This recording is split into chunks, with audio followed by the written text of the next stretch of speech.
an organization that has been able to be used as a launching pad for a lot of people's careers. Like there's a lot of people who take horses off the track and have done that for years, but this has given them a platform to share that with the world and really make a career out of that and get some buzz going around it. And even for people who are amateurs who just do it for fun, like to really hone your skills and make a name for yourself doing it, this is an easy way to do that. Hopefully today we'll give you some tips and tricks to doing that.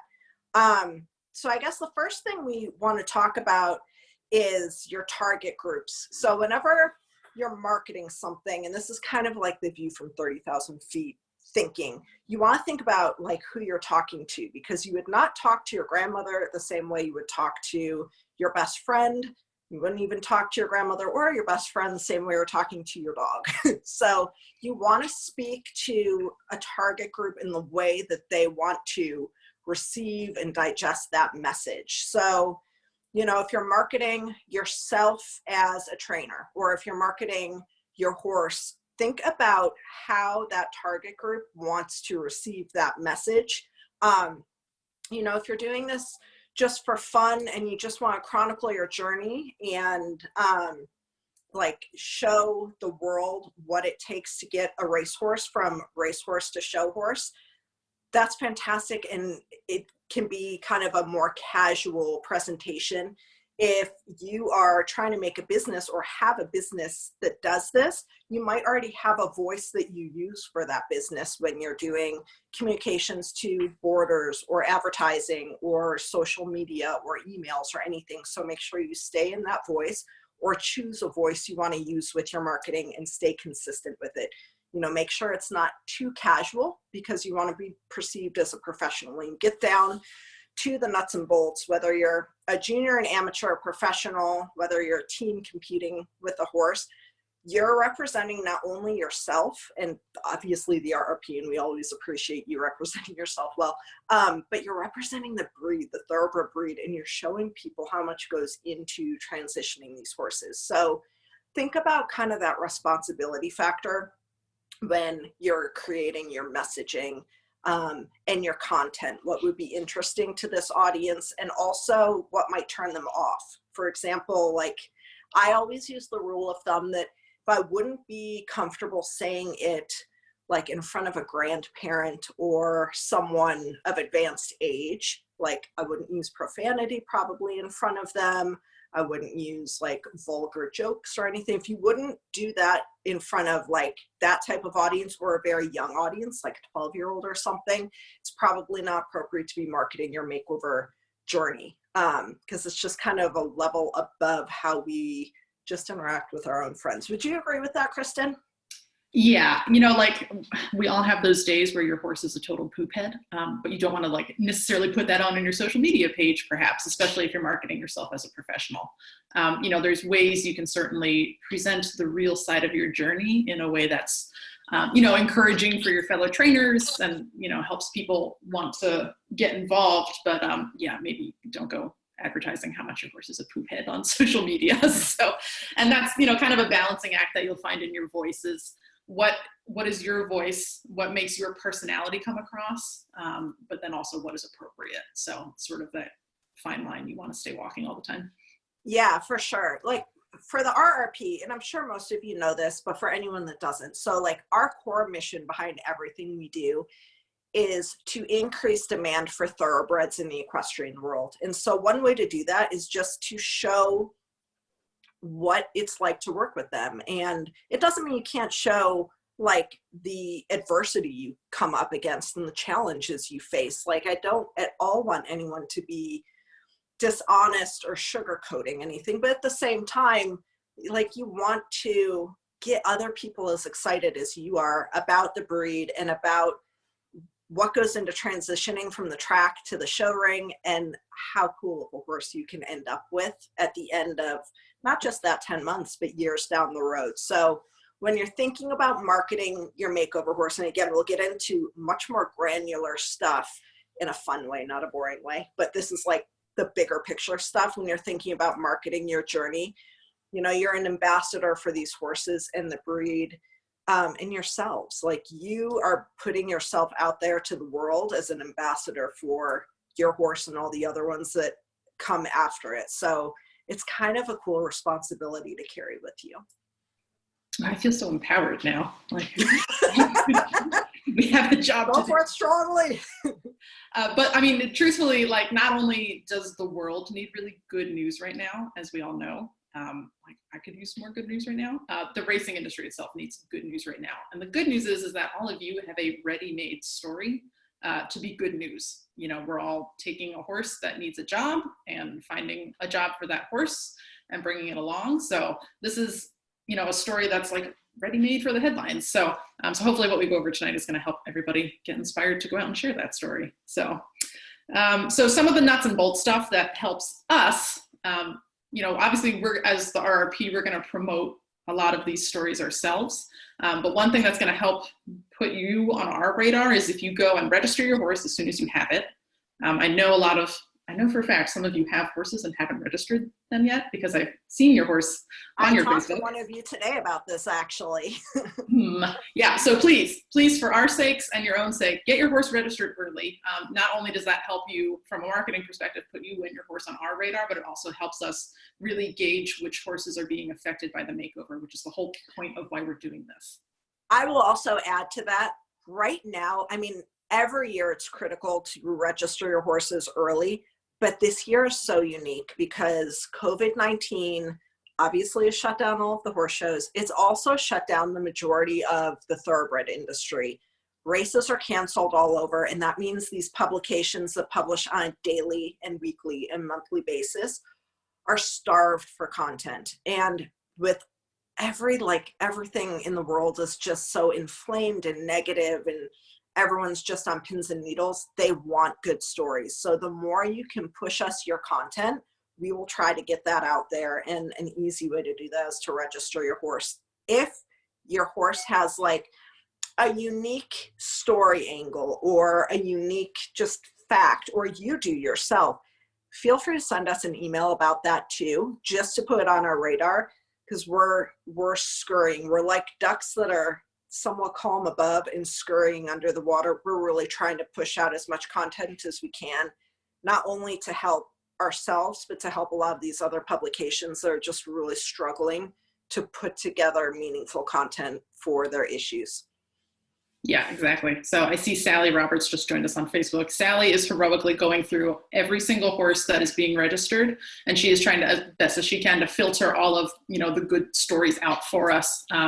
But yeah, certainly, you know, if you've got a good story, let us know, because, you know, of course, you only get so much room on that registration form to fill in all those facts. So if you've got more story to tell us, definitely shoot any of us an email, and we would love to talk to you and promote that story. So.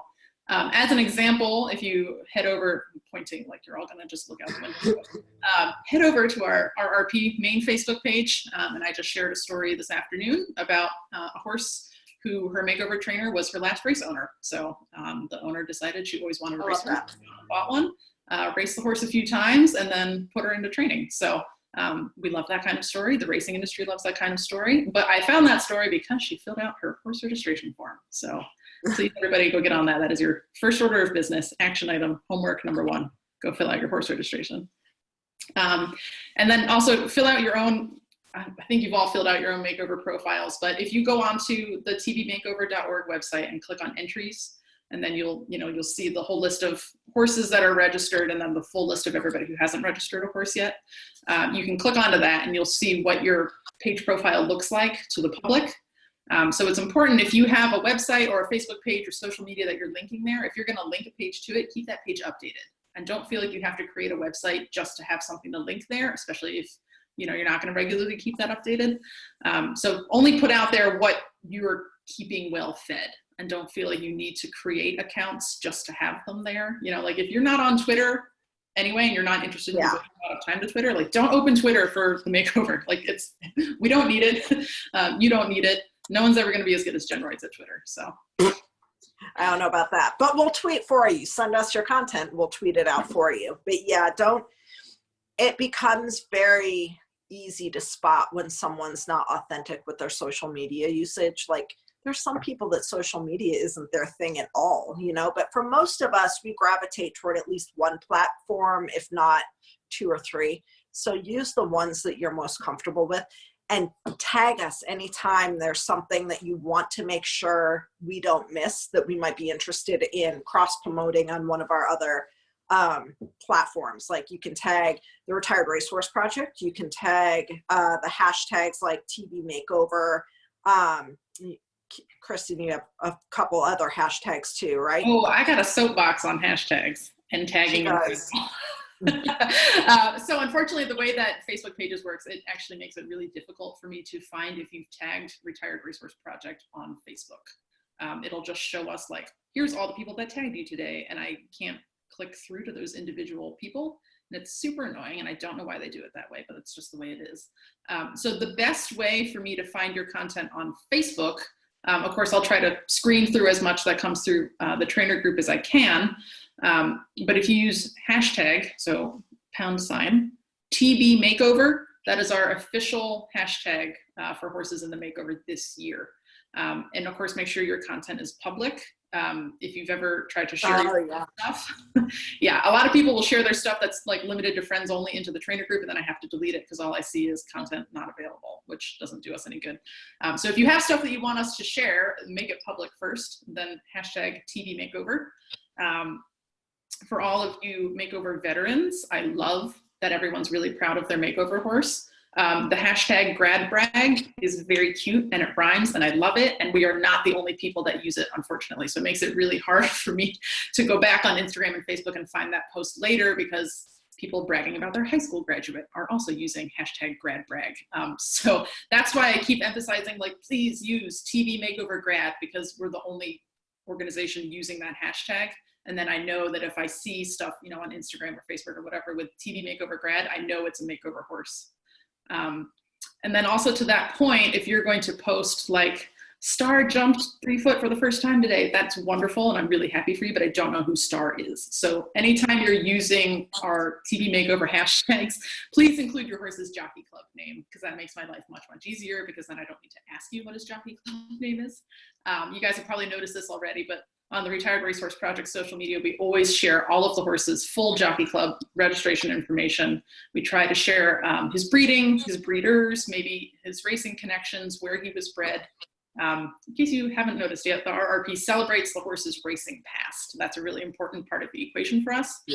So even if you've changed the horse's show name to something else on your own, that's wonderful and that's fine. But at least for his makeover year, his name is his jockey club name. So continue to use that and include that in your posts. Even I'm guilty of that too. I just assume everybody knows Jobber at this point, but his full name is Jobber Bill. So I need to make a good example and do that for you guys too. So don't forget your jockey club names, please. We try to celebrate those here at RRP.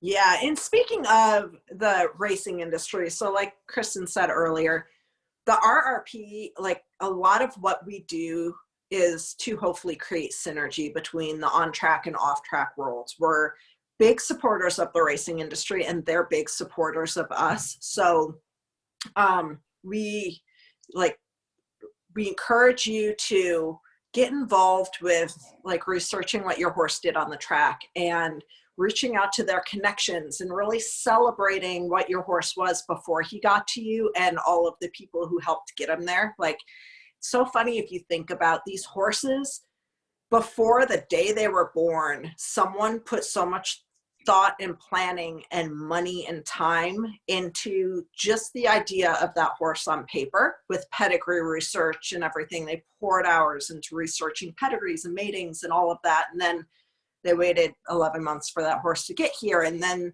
someone facilitated financially, through time, through skill, everything, to raise that horse and get that horse the proper training and everything. And so a lot of times those people would really love to hear from you as well. So definitely try to research and celebrate your horse's past.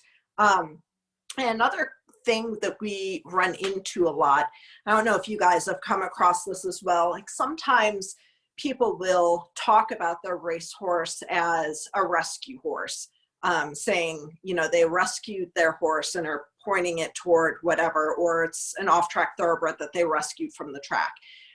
I always like that always hits a nerve with me, and it's probably because I come from the racing industry and I come from the breeding industry. Like, I am speaking to you from our breeding farm in Kentucky, where we raise babies with a lot of love, and when they get done racing, we make sure they go on to things like the Makeover, you know. And so some horses most definitely are rescues. If it came from a kill pen, if it came from a neglect situation, if it came from something that was adverse and at risk, 100% it's a rescue.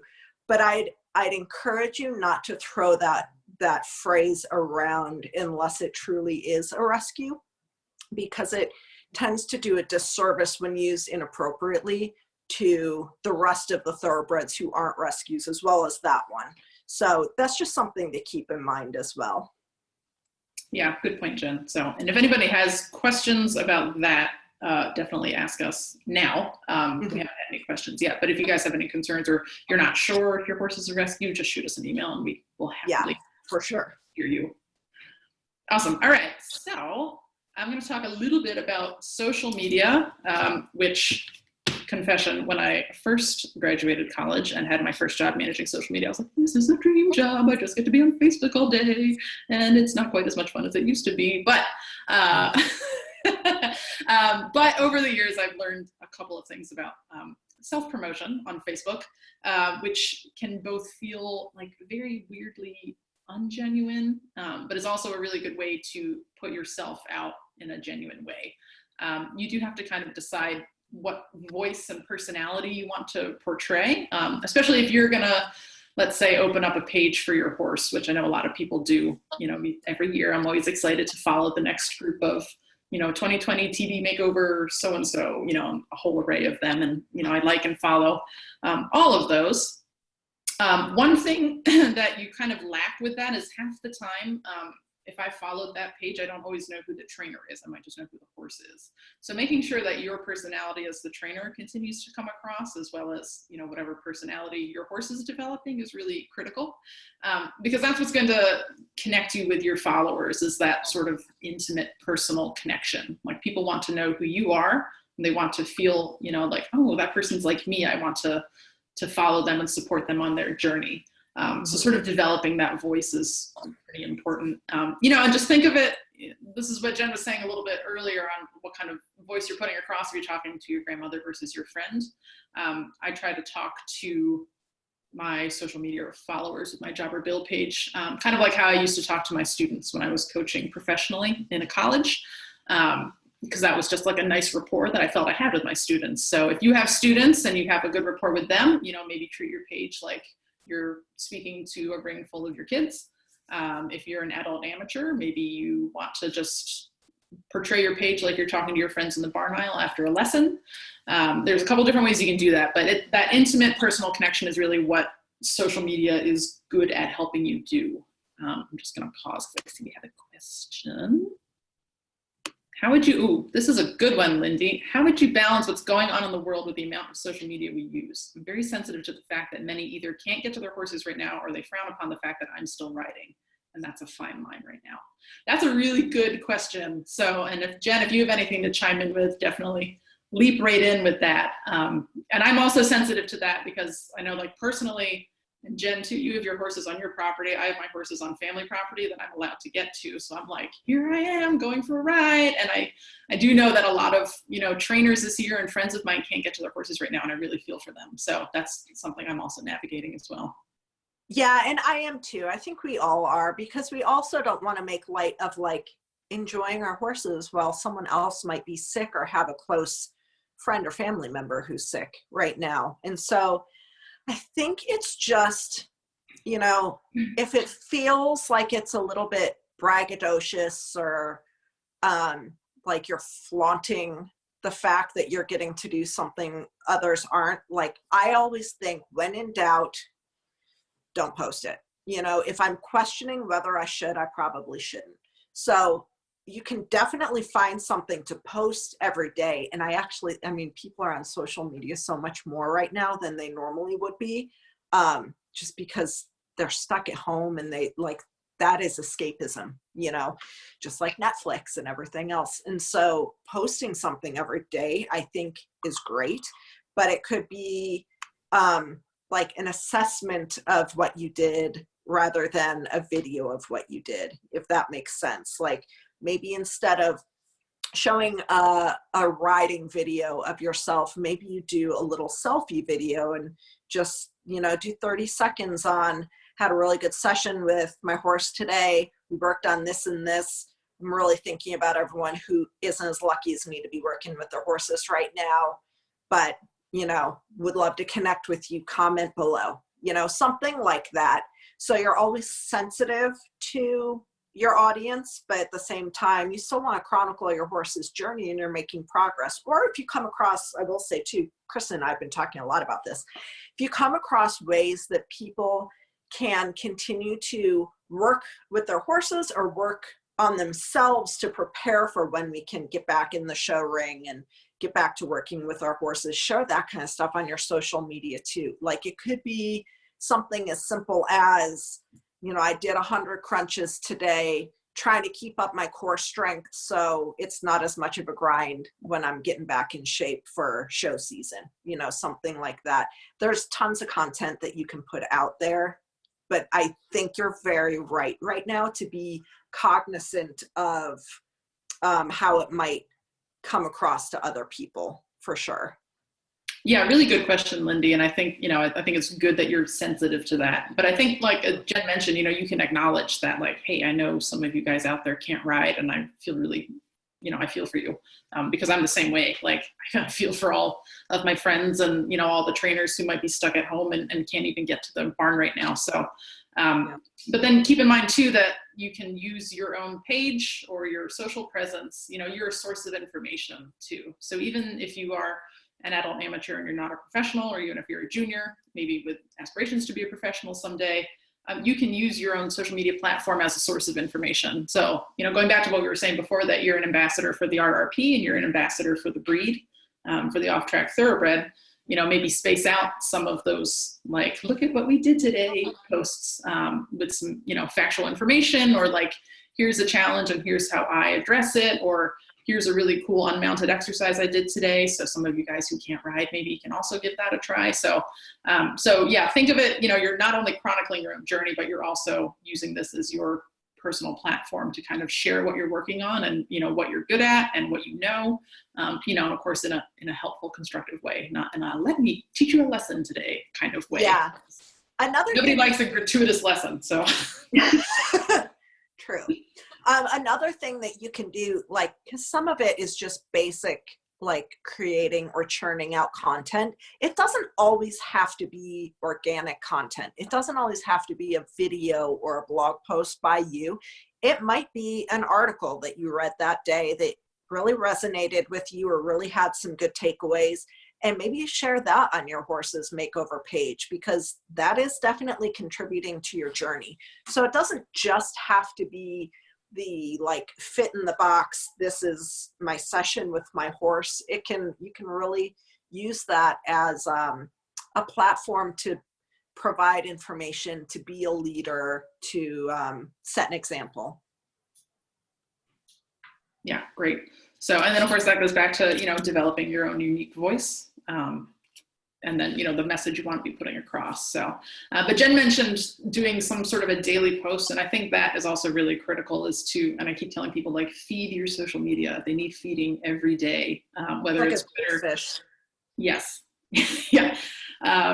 Twitter needs feeding all the time. So if you guys are using Twitter as your makeover platform, like, God bless you, because that is a full-time job, I think.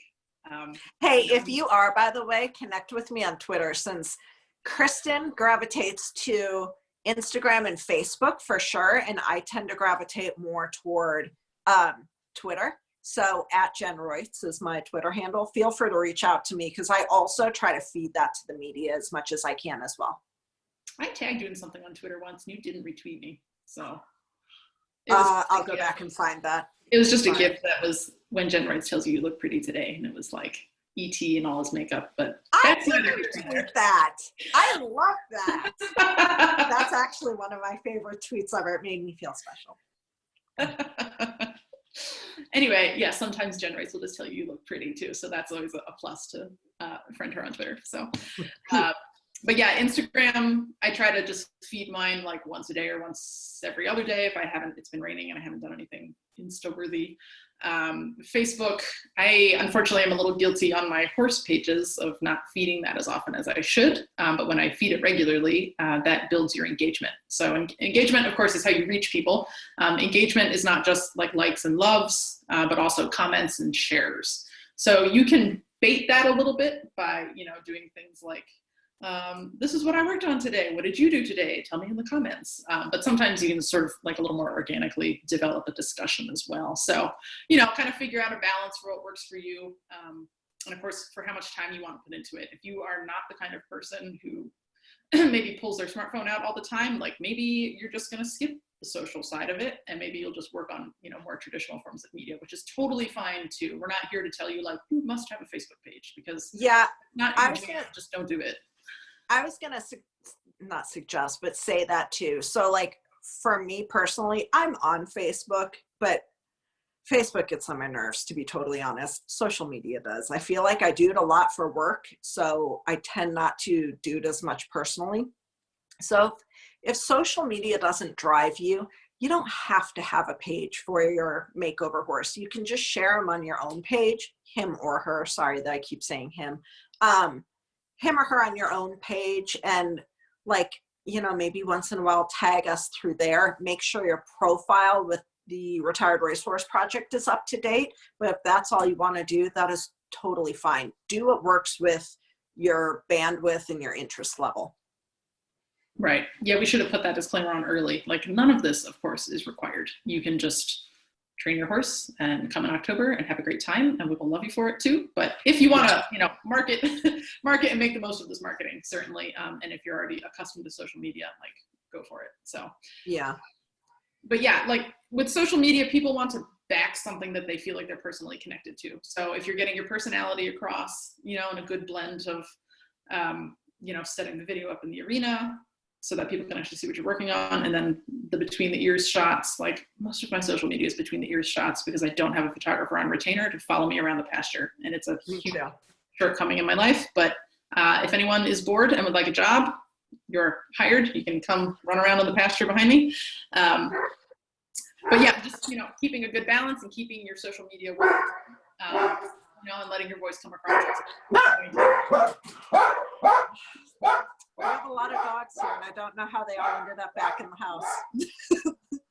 I like your camera shook a little bit too, which like added the illusion that they were stampeding past your desk. We have 5 dogs, and 4 of them are about 100 pounds each, and 1 is a Jack Russell that thinks he's 100 pounds. So they all just like scurried out of here to go alert me to someone in the driveway, I'm sure. Sorry, guys. The non-Maryland RRP staffers, we really just like live on the edge here. So from the home office, like dogs everywhere, it's fine, and keyboard's shaking. So yeah, so welcome to the non-Maryland RRP. Yes.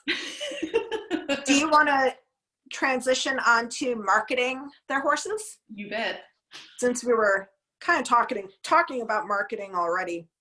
So the biggest thing for marketing with your horse, and this is regardless if you're selling your horse, if you're just marketing your journey itself, think about who your target audience is, like we were talking about, and speak in a voice that is authentic to you but resonates with them. So let's say you're marketing your horse for sale, for example, and we will do a webinar dedicated solely to marketing your horse. This one is about marketing your journey, so we will do that.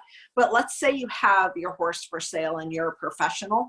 You probably don't want to speak with quite as casual of a voice because you want to present yourself as a legitimate business, and your horse is a legitimate prospect that's been started properly, and that you're a professional in the industry. And that goes for like, if you've got a horse with upper level potential, or you feel it has upper level potential, and you want to market it with a significant price tag, think about that when you're marketing your entire makeover journey, because you want to take photos that back up that price tag. You want to put content in your posts that back up that price tag, that really set the bar very high for that horse and put it, you know, cream of the crop above the rest. So really think about what your end goal is with your horse, and then you back out your marketing plan and voice to meet that. You know, but then if you're doing this like literally just for fun and you're planning on keeping the horse, or you're planning on selling it but you don't have to sell it right away, or you're not planning to sell it for a higher price, you know, you can probably be a little bit more relaxed with that, and that's totally fine. One thing, I will back up one step before we go on to sponsors, because I want to talk about sponsors too, but like when you're marketing your horse, we'll also do more about this in a future webinar, but photography and videos are so important with how you market your horse. Like the visual is as important, if not more important, than what you're actually saying. So make sure, regardless if you're selling your horse, keeping your horse, if you're going to market it for $2,500 or $25,000 for sale, make sure the photos are on point. Make sure you have a good confirmation photo. You don't just do the like, let the lead rope hang or hold the lead rope and stand back with your iPhone. You know, if you know someone with a good camera, utilize them, even if it costs like 50 or 100 bucks. If that's going to mean a difference in thousands of dollars down the road, it's so worth it. And I will say too, and Kristen, I hope I'm not stepping on anything you're planning on saying, but like with photos, one of the biggest tricks I've ever learned is like when you're taking a confirmation photo, stand back from the horse, identify where his heart would be. Like if you were looking through his body, through a skeleton, identify where the heart is and position yourself exactly opposite the heart. And that will give you a good confirmation photo if the horse has stood up well, you know. And great way to stand the horse up well is to have someone off, like wherever you want that horse looking. Get like a turkey call, a duck call, an elephant will work, some kind of exotic to them animal, and like look it up on YouTube or something and play that off in the distance. And all of a sudden the horse will just bloom, look at that, ears pricked, he'll stand a little taller, his neck will be arched. It is the easiest way to get a good confirmation photo. And then line yourself up with his heart right where it would be. And it's almost foolproof, but it's so easy to get a good confirmation photo this day and age with how important photography is. You've got to have that to market your horse. I have some photo examples actually that I'm going to post in the trainer group because awesome. My husband and I were taking pictures for the new, some of the new stuff in the store the other day. We were using Jobber as a model, and I took the same photo with my iPhone that my husband took with the like halfway decent camera. It's not even like a high-end camera. It was like a DSLR that we bought literally at Costco. So it does not have to be a super great camera, but just something a little nicer than an iPhone. And the difference in the two photos is crazy. And we were standing in the exact same spot, took the same photo, and I just did that just purely to show you guys how much of a difference that can make to have a decent photo. Definitely something worth investing in. And I went ahead and invested. I had a friend of mine who is a photographer, and I paid her to come out and follow me around the pasture and take pictures my makeover year, purely for myself because I knew that I had a forever horse and I wanted some photos to kind of chronicle that. But even for you guys, you know, if you're not intending to sell that horse, just getting a decent confirmation photo for us as well as for you just really helps to, you know, sort of carry on the overall mission of like, look at the transformation in these horses as they go through this makeover process. So yeah, if you are looking to invest money this year in one thing, I do recommend photography, or just, yeah, I mean, you know, get your friend with a decent camera, get them a 6-pack of beer and convince them to come out and take pictures for you. And that yes. Duck call thing really, really works. I have a video for that. That's hysterical because my husband has his duck call and the camera and he's like, wah, wah, wah, and Jobber goes, whoop, and it's amazing. And he just stands there. So that duck call trick, that was tip of the day, Jen. Yeah, it works so well. I used to work at Three Chimneys, which is one of the biggest stallion farms in the world. So we put a lot of emphasis on a horse's confirmation shot, because if you're asking someone to pay $150,000 to brood to your stallion, it has got to look the part. And we use the turkey or duck call to take all of our confirmation shots. It's a good tip. As far as sponsors, so a lot of you guys will probably be, if you're a professional, you'll be looking for sponsors to help you fund your makeover journey. If you're an amateur, you can't do that because having a sponsor is one of the qualifying things for a professional, according to USEF. So you don't want to violate any USEF rules and make yourself ineligible for amateur competitions. But if you are looking for sponsors, some tips to do that are really to have in mind what you can offer them. Obviously, if you're thinking about getting sponsored by a company, you want to be a product you believe in or a product you already have a relationship with. And of course, naturally, you think about what they would be doing for you, like what their brand equity would do to benefit you, but they're going to be looking at it from the opposite way. And so with our marketing agency, Topline, we do sponsorship management for a couple more high-end riders. And so one thing we really try to do is put together a sponsorship proposal that puts in writing everything that rider can bring to the table for them, that basically gives them value. So some stuff you can do is, if you have social media platforms, you can tell them how many followers you have and how many posts a month you'll do for them. You can also, if you go to horse shows, you can ask for signage or banners, and you can tell them about how many horse shows you'll go to and how much signage you'll put on there. If they have sponsored like logo wear or equipment, you can also ride with their logo wear and equipment and post videos or pictures if you're doing so, or use that in warm-up ring, or depending on your discipline, in the competition ring. If you have a website, you can use their logos on your website, and you can also maybe promise them a blog entry once a quarter, talking about their products or featuring something that relates to their products. So it's not so salesy, but is about whatever product line they have, like whatever industry that lives in. Let's say it's a liniment.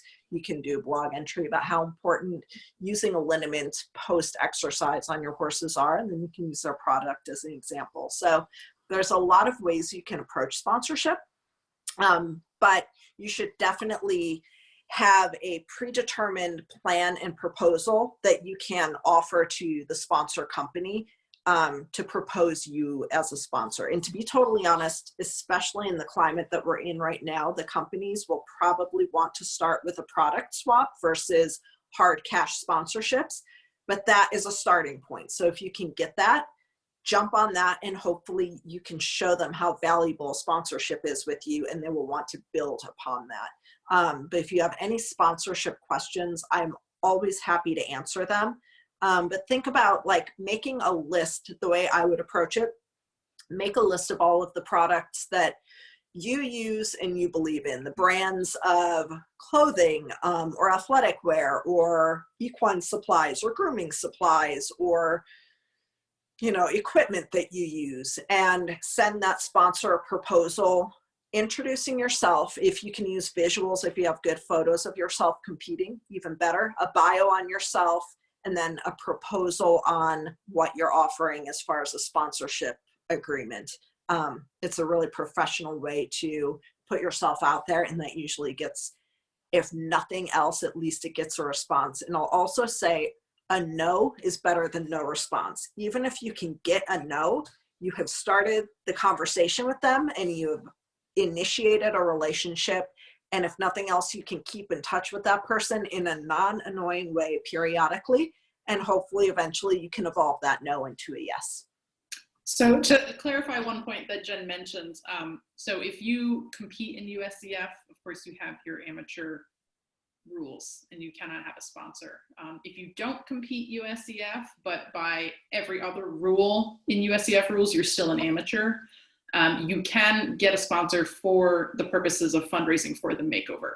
So, and you will, however, amateur status with USEF. So if you're intending to show USEF and want to stay an amateur, don't fundraise, well, don't get a sponsor. But like if you barrel race and you're never going to show USEF in your life, but you're technically an amateur in every other way through USEF, go ahead and, lock down those sponsors. I'm so glad you made that clarification. Admittedly, my background is hunter jumper. So for me, like any show above your schooling shows is USEF. So it's very easy to get into a violation of amateur status situation, but that's such a good point for some other disciplines. Right. And I know this is always a little bit of a question with, especially the barrel racers, because, you know, if you don't have your pro card, you're like, well, I'm not a professional. But if you teach lessons, since we follow USEF rules for the Makeover and for the RRP, you are. But yeah, so you can get by with some sponsorships, even if you're technically an amateur, if you don't show in USEF and you don't care about technically losing that amateur status. So, but yeah, if you guys have questions on that or you need that clarified again, definitely give us a shout out in the trainer group or send us an email. But I know a lot of people will find sponsors locally too. So some of your like smaller tack shops or, you know, like local feed stores like to sponsor trainers, you know, that are going to that national level, which is technically what this show is. So, you know, so you don't necessarily have to start with Ariat. You can start with, you know, Star Bar, whatever, tack shop down the road, you know, and kind of see where that takes you too. So, you know, definitely go to the top, but, you know, don't feel like you have to only do those big name brands too. All right. What about nuts and bolts of social media? Oh, we kind of like covered some of that. Good thing I did this note sheet. I jumped all over the place. I have to. You're totally fine. Just in case. I know I kind of hit the photography, although like video basics would be a good one to hit on. Yeah, and some of that is going to be the same as photo basics, like don't shoot into the sun, which I'm really bad. Well, I'm really good at doing, and then I'm like, oh, this video is useless. Well done, self. So, you know, polish your basic photography and video skills. Like, make sure what the subject of your photo or video is going to fill the frame. It's admittedly, yes, it's hard, especially if you're using a stationary like phone set up on the fence post, which is what I'm doing all the time. And you get in the farthest point of your circle, you get very, very small and nobody can see what you're doing. So it does help to pay a student or a family member or a friend to come out and use the Zoom, you know, and follow the horse and do a good video where you can actually see what's happening. So I'd also suggest doing it horizontal versus vertical. Yeah. This is not helpful. This is good for Instagram stories only or IGTV. But yes, please, for the love of everything, do it like this, please. Because it will, you know, your horse is shaped this way, your horse is not shaped this way. Hopefully some of them start out that way, but they all get that way in the end. So yes, you want to fill the frame, follow the horse.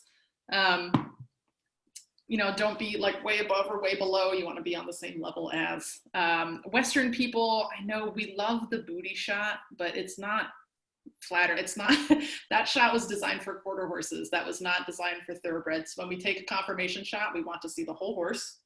We have a really good article on our website that I will put again into the trainer group on how to take a good confirmation photo.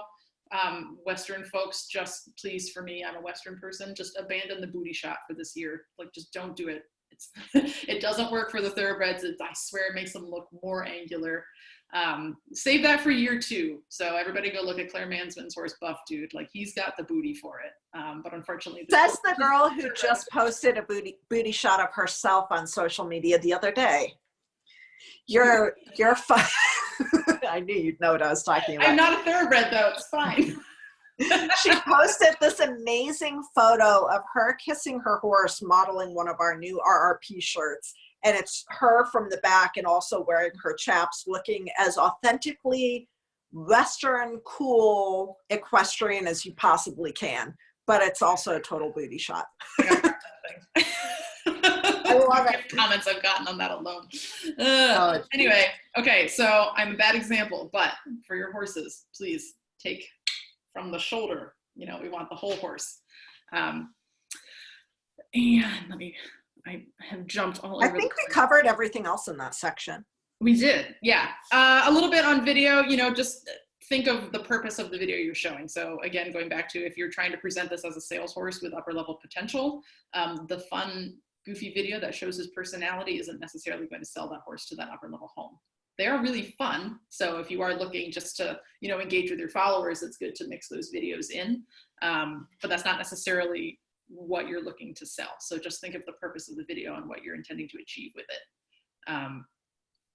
Helmet cams are always fun, may or may not sell the horse for you. If you're going to do the helmet cam, like do it for real with the helmet cam, like this, as you're bouncing along with one hand, it just doesn't, it never works out. I do it all the time and I'm like, this is going to be so cool. And then I look at it later, I'm like completely seasick. So it's like not worth the struggle. Just keep the phone in your pocket. get a real helmet cam. I'm going to start crowdfunding for one. But yeah, if you guys, we are going to get into a lot more, even if you guys are not looking to sell your horse, but you're just looking for more information on taking good photos and videos, definitely look out for our Marketing Your Marketplace Horse webinar later in the year. And we have an all-star team lined up to do that one for you guys. So that's going to be a good one. Yeah. Right. I'll punt it back to Jen. All right. We could talk about getting media coverage though for your makeover journey. And this is my favorite part to talk about. So you are training a horse in, like, I think you guys are in 40 some different states around the country, and you're training a horse for the biggest thoroughbred retraining competition in the world. And believe it or not, what you are doing is extremely newsworthy to a lot of your audiences, both equine audiences and non-equine audiences. So I really encourage you, if you want to get media attention, you definitely can, and we can give you some tools to help. One of the easiest things I think anyone can do is send out a press release to all of your local media. We've got a template for a press release that anyone can use. You can take it, I think we can post it on our Facebook page, but you can definitely email us and we can send it to you. But if it's competitor portal too. Yes, that's where it lives. But I bet we can do that. Yes, it's basically a press release that explains that so-and-so from this city and state is taking this horse who retired from racing this past year to the world's biggest retraining competition. And then it goes into like information about the competition itself. This is all pre-written for you. And then information where you can fill in your background, a little bit more of your horse's background, and what your training journey has been like. And so you can send that out to local media, like your local newspaper. You can send that out to local, like city and statewide magazines. You can send it to your local, like Farm Bureau usually has a magazine. In Lexington, we've got a couple local city magazines like Keeneland Magazine and Tops and Lexington Magazine. You've also got all of your local TV stations. And some are more local to you than others. Like in Lexington, we've got a news station. In Cincinnati, there's one. In Louisville, there's one. For some other places where it's a little bit more rural and spread out, you can like send it to the TV station that is for the tri-state area or something like that. But so you can go onto that news station's website and look through their list of reporters. They are always looking for news. So they will always have an email address on their website where you can send news tips. And this is a news tip. It's just not like ambulance chasing news. And I always think it's helpful to look through their list of reporters and just kind of see if there's one that in their bio mentions something about liking animals. Because if you can find the reporter who's a horse person or an animal person, you might get more traction with them.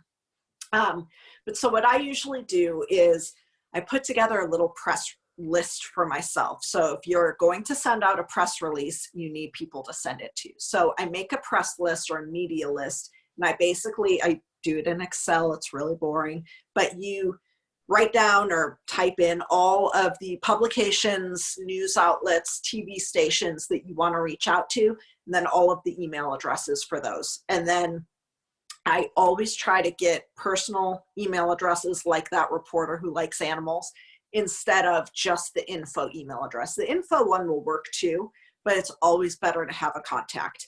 And then once you have your press release written, and again, we can help with that. We can proofread it, whatever you need.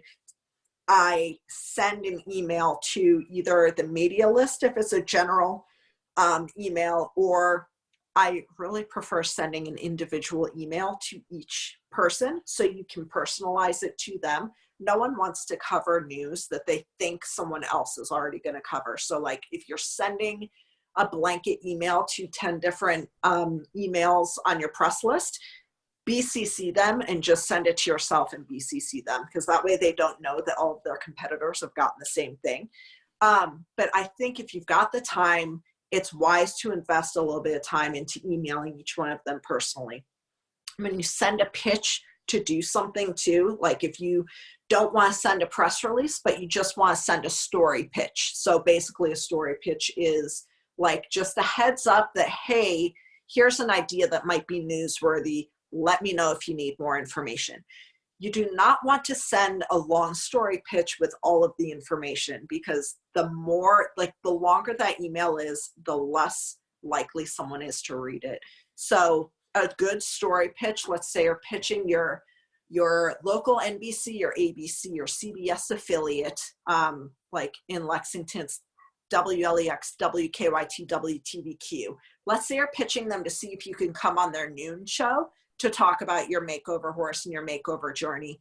You would just send them a quick email saying, hey, my name's Jen Reutz. I'm preparing a recently retired racehorse to compete in the biggest retraining competition in the world for thoroughbreds. I'd love to talk with you about the possibility of getting on the noon show and telling my story. Something as simple as that. You'll be surprised how much more of a response you'll get than if you go through the entire download of like who you are and why you're doing this and who your horse is and what his history was. And, you know, like it's information overload, and they just need to read something quick and move on to the next thing. So I would also, when you send things out, pictures, a picture speaks 1,000 words.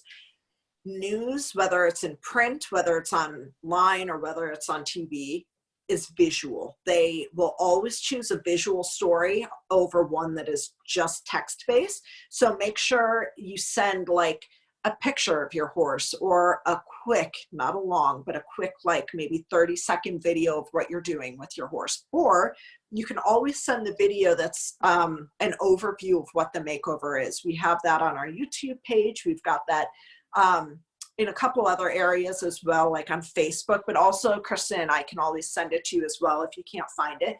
But that's like a 60-second overview of what the makeover is, all 10 disciplines. It's like fast-paced and but very eye-catching. You could send that with your press release or your story pitch, and that will convey to them how cool it is that you're doing this journey. We've helped a lot of our makeover competitors get coverage in newspapers, on their local news station. It really goes very far, and who knows, with what's going on, there's like a lot of news right now, but at the same time, it's like all of the same news. So again, everyone is looking for those good, feel-good stories, and this fits the bill perfectly. I think too, something we didn't mention before, but thoroughbreds and the less traditional thoroughbred disciplines, you guys can also reach out to your discipline publications. So like some of the barrel horse publications, I don't know that they've done a lot on the makeover. They might have now, you know, since Fallon Taylor won last year. But, you know, like the ranch horse publications, some of the equine trail sports, if they have a publication. So, you know, consider reaching out to some of those. And it's not to say that, you know, folks in hunter, jumper, and eventing can't also do that. But obviously those stories are a little more common in those disciplines. But, you know, for the Western riders in particular, not only are you representing your breed in a new discipline, but you are also, in a sense, you're representing your discipline to people who are pretty entrenched in the thoroughbreds too. So that works both ways. So I know every year, you know, a lot of our veteran trainers based in English disciplines learn a lot more about the Western disciplines, you know, from that back and forth of information. The Western thoroughbred is also a good source for the Western people to do a little self-promotion too. Yeah, that's a really good point. That's actually one that I was going to bring up. Like there's the Western Thoroughbred Facebook page. There's a couple other Facebook pages out there that you can share your story on. Another thing you can do is look through your horse's racing history and like their Equibase information basically, and reach out to the racetracks that he or she ran at, because a lot of those racetracks have to put out daily and weekly press clippings or like story pitches to the press, and that like you're just feeding them content. So the more you can just package it in a nice little bow and give it to them, whether it's in a press release with a photo or whether it's a short story pitch, send it to all those racetracks. If the horse sold through a public auction company, send it to the auction houses. You can find, on their websites, like who the best person is, whether it's the marketing director or client relations or something like that. If the horse was consigned at a sale by, a farm, you can find that on Equibase too. Reach out to the farm and let them know that their graduate is competing in the Thoroughbred Makeover. It will get them excited about the journey and hopefully sharing it with other people. They might have photos of that horse on file still that they can share with you from when the horse was a weanling or a yearling or a racehorse. And it helps the RRP just kind of connect with more people and show what we're doing in the thoroughbred world. So all of those people, I guarantee you'll get some traction. They like hearing about these stories, especially lately. The only downside to this is that it is a little bit time intensive. So, split this up over the course of several weeks, especially, if you're finding yourself with more time on your hands right now. Do a little bit of this every single day. If you try to sit down and do it all at once, you will drive yourself nuts because it does take a little bit of time, to craft an email and find all these people. So it's time intensive, but it's worth the effort, if you're looking to get local or regional coverage. So, but just put in the time. Podcasts are also becoming increasingly a way that people are getting information. So you can find discipline-based podcasts, thoroughbred-based podcasts. We work with Retired Racehorse Radio over at Horse Radio Network pretty closely. And sometimes we'll, help feed them some good stories that we think they should follow too. But there's several eventing podcasts out there right now for sure. Yeah.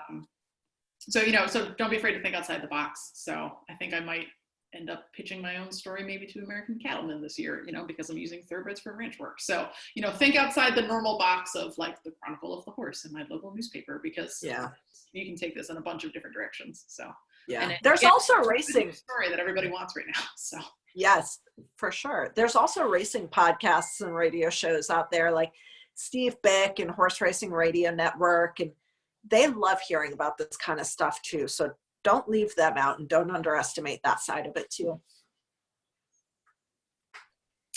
So the last thing we're going to cover tonight, and thank you all if you're all still with us because we are having such a good time that we're running way later than we intended. You might consider putting together a makeover preview in your area. So especially if you're in, a pretty horse concentrated area and you have lots of other folks in your town or region all competing at the makeover. So like Lexington, of course, is always a hot spot. But I also know, like, as an example, last year, Anne-Marie Avancino, she did a really cool makeover preview at the San Joaquin County Fair. So she got a couple other California-based competitors all to come out with their horses. So a makeover preview, it's sort of a good way to combine like a field trip Friday, also with media coverage. So of course, right now in the immediate future, those might be pretty well curtailed. But you can think about this, especially if you're looking to get your horse more experience later in the summer when hopefully everything starts to kind of fire back up again. Putting a makeover preview together, you can contact a local fairgrounds or showgrounds or even, just a big centralized farm, and everybody hauls in with their makeover horses and they do a little demo. Everybody gets to kind of show off what their horses have learned this year, and you can, present them to the public. You can also call up all those newspapers and radio and TV shows and get them all there because it's a good opportunity for them to cover lots of people all in one spot. So they're getting a lot more bang for their buck. And of course, then your horse gets another field trip under his belt, which I know a lot of us are going to be hurting for field trips this year with the spring kind of getting shut down. So that might be something to consider in the summer into the early fall. And we are happy to help sort of facilitate that. We can send magazines, we can send, brochures and literature. We can also help to connect you with all of the makeover competitors in your region too, if you want to do one. Yep. Yeah. And if you're not sure if you have anybody in your area, of course, the trainer group is a great resource. I know there's a lot of like state smaller groups that have launched. So like we have a very quiet one for New York. If there's anyone else in New York, I will let you into that. But take a look at tvmakeover.org and there's the entries page and you can actually search by state or region and you can find everybody else near you.